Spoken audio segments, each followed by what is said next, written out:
Thank you for agreeing to be a part of this professional learning opportunity.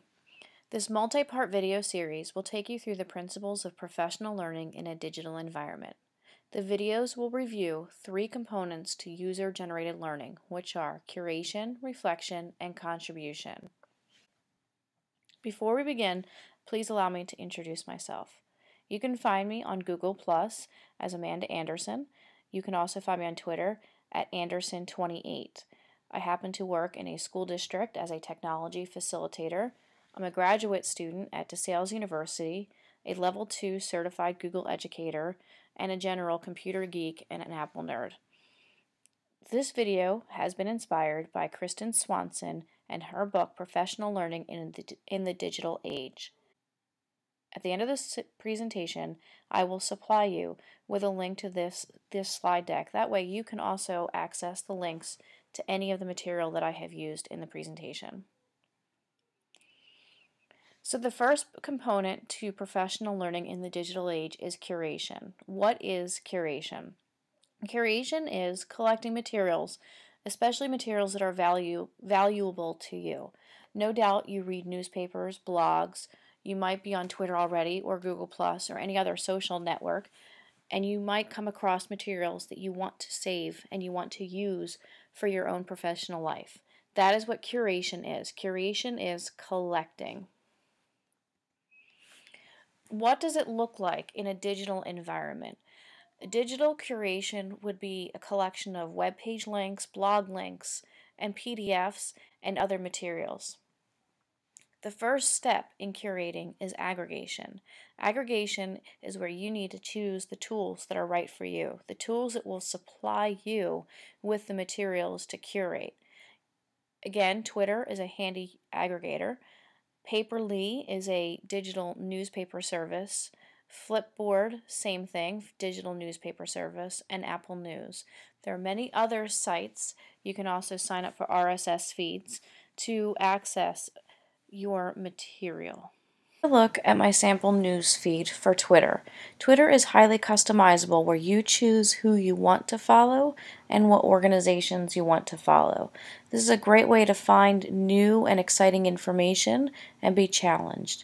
Also, here is Technology Buzz, which is my Paperly. Paperly is also a news aggregator where you can customize who you want to be included in your news sources. You can also search for other people's Paperlys to subscribe to. Paperly is great because you can customize it and then send it out to your own followers through your chosen social media network. After you're done aggregating your materials and your information, you need to start looking at what you have collected. What do you do with this collection? You have to determine what has value. When you sign up for an RSS feed, you may start to find that a particular feed is not supplying you with materials that are appealing to you or useful in your classroom environment. So you have to be willing to eliminate the things that are not helping and then continue to search for things that will help you and will help your resource collection grow. You also want to check the validity of your sources. Does that person, if it's a website, do they have a credible website? Do they cite their sources? Do you know where their material is coming from? And is the information in line with what you know already to be true? The final step to curation would be organization. You have now collected potentially hundreds of resources. The only way for you to possibly find those resources again is to have some type of reasonable organization. This is another highly personalized thing that you must do. You want to use hashtags or general tags. You want to find a program or service that also allows you to organize.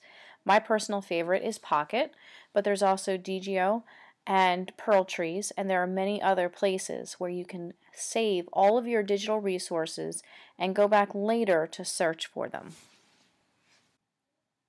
Now that we've talked about curation and the 3 steps to curation, you have a little homework.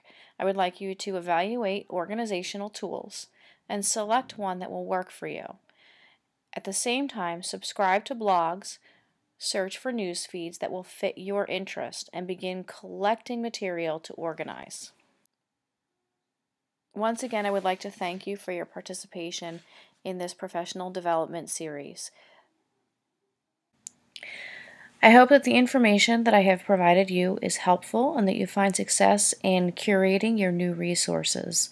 Please look forward to the next lesson coming out in just a few days.